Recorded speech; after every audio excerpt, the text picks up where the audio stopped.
We need to ask ourselves, where is that disconnect? What is it that we're missing in school that is making students feel like this is something dispensable?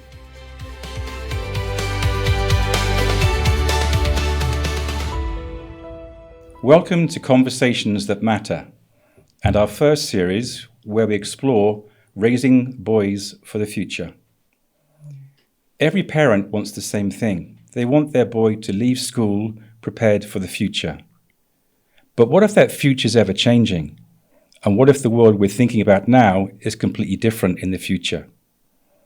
Artificial intelligence is changing work all the time, as is technology. And employers are looking for different skills. Entire careers haven't even emerged yet. So how should schools respond to that challenge? Today, we're exploring why Dawamu is transforming its teaching and the experience in the classroom. Not because education has failed, but because the world has changed and is continuing to change. Joining me today is our Managing Director and also our Principal. Madam Claudia, if I can turn to you first of all. Hi, Steve. Good morning. Good morning. Tell me, what excites you most about the direction in which Dawamu is heading? So, Steve, I think it's important to say our mission is not changing, right? We're still very much in the work of transforming boys into leaders. So when we speak of the direction changing, it's just trying to align with what we're seeing in the world right now. Education, there's sort of a mismatch between what we're teaching students in class and what they're finding in the future. And then we have a situation where we're saying hundreds of thousands of students who have finished university or colleges are jobless. So what we're trying to do is sort of bridge that gap so that education in class is very relevant to what we're seeing when they leave school. All right. So from that concept, what would you like parents to understand most about what we're doing here? So what we're doing at Dawamu is preparing our students for the future. So it doesn't matter where technology takes us. It doesn't matter where politics takes us. Are we building this child who is resilient and resilient to changes, but can also pivot as they go along? Are we building the kind of character that is needed, the skills that are needed for any child to thrive anywhere where they find themselves?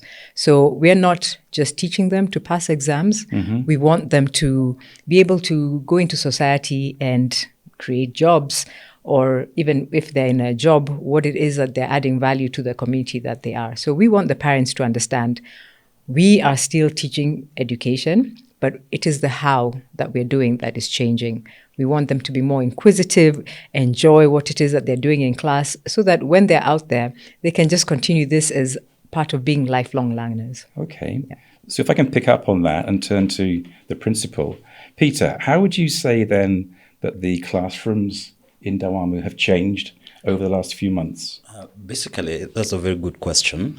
Picking up from where our director has stopped, is that looking at the 844 system, it's more basically about rote learning, where students memorize for the purpose of passing exams. Mm-hmm. That will no longer be the same story. Mm-hmm.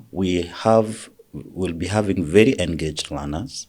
Students will get to class basically to carry out research, present their finding, and the teacher now changes from being the source of information to being the facilitator of learning. Mm-hmm.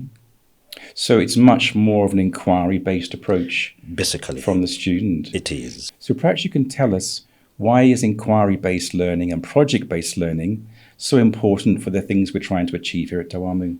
Thank you. Inquiry-based learning will be key to our student success. Looking at the foundation or the thinking behind the CBC, the competence-based education, it envisions a learner who is empowered, a learner who searches for information, a learner who carries out research. This will be a very different learner from the one we have had in 844, where students were basically cramming to pass exams. It was about the A's and the B's by the end of the 4 years. But now we'll be having learners who will do carry out research facilitated by the teacher. From time to time, you'll see a teacher explaining very important concepts. But that is not to say that the teacher will be in the driving seat. Will allow the learners to carry out research and present their findings and also test solutions to see if they work. Wow, that's a very exciting concept. If I can come back to you, Claudia, in general terms, what do you feel that preparing boys for life really means, and what does it look like? Yeah, for me, preparation means purpose, I would say. Every parent, and I'm sure yourselves, the question that keeps you up at night is, what kind of person will my child be in the future? So for us, when we say we're preparing them, we're preparing the boy for this future that they're going to thrive.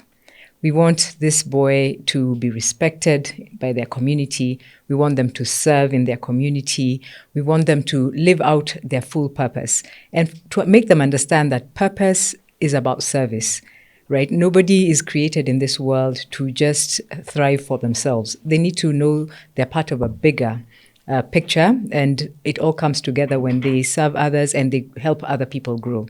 So when we say we're preparing them for the future, we want them to be very dependable. We want them to be family men who can be trusted even with resources for the nation, resources for their family.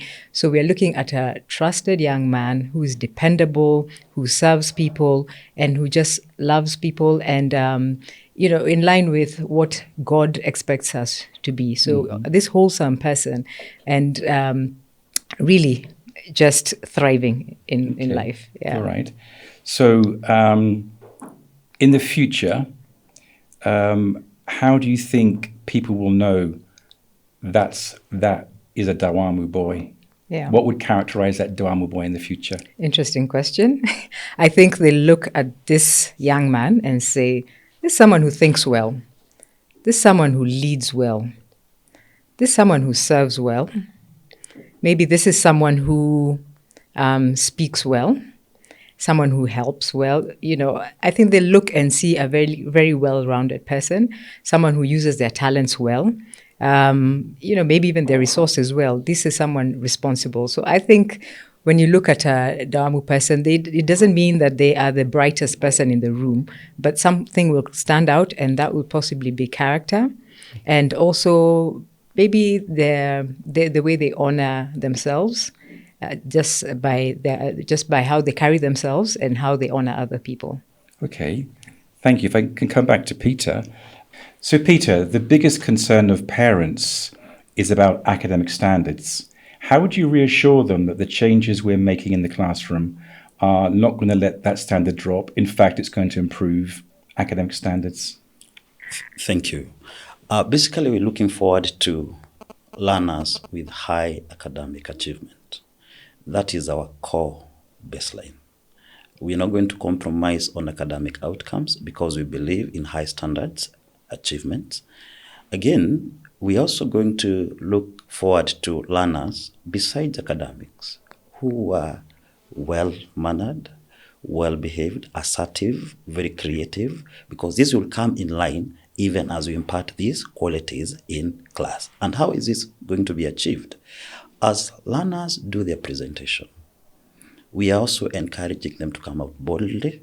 They are learners who can express themselves, so they'll have the confidence and they'll have what it takes to move on to the next level after the high school. Thank you.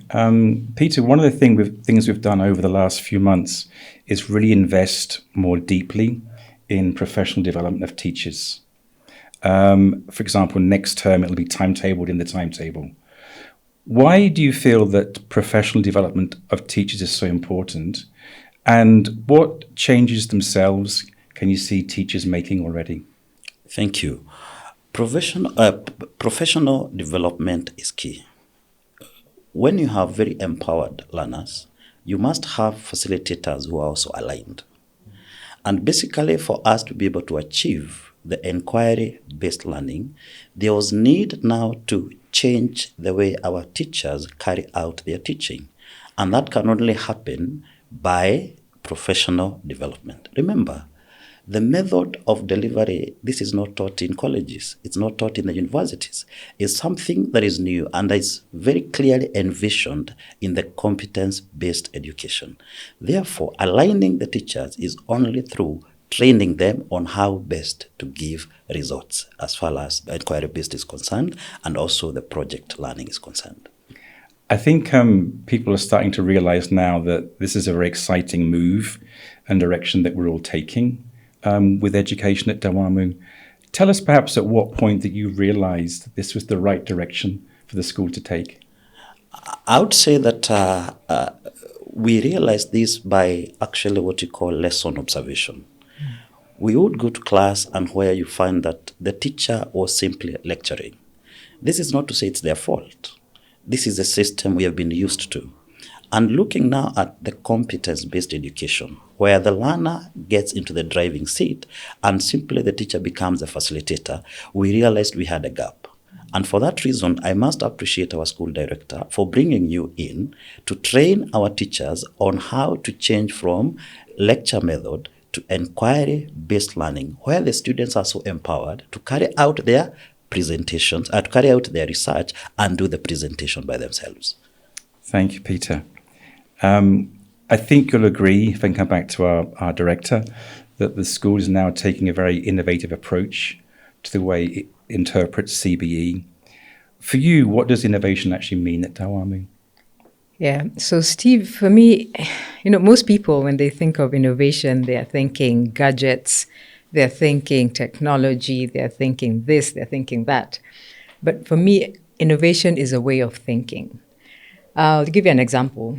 I've been listening to a lot of conversations around the recent unrest in school, unfortunate fires, and I think we are missing the mark as a country because children just don't burn where they go to school if they love their school. It's not a normal thing to do if you're connected to something. The same student lives in homes and they don't burn their homes. So we need to ask ourselves, where is that disconnect? What is it that we're missing in school that is making students feel like this is something dispensable? We can actually burn it and move on with our lives. So when you talk of innovation, is the everyday problems that we're facing in society, how are we being able to answer them? For me, inquiry-based learning is one way to make sure students are connecting with what they're learning in school. Because a lot of them leave school and they forget everything they've learned because they were just taught a subject. They were not taught how to think, how to apply what it is that they're learning. So when you change how students are being taught in school, how they're learning, they are going to take that out there.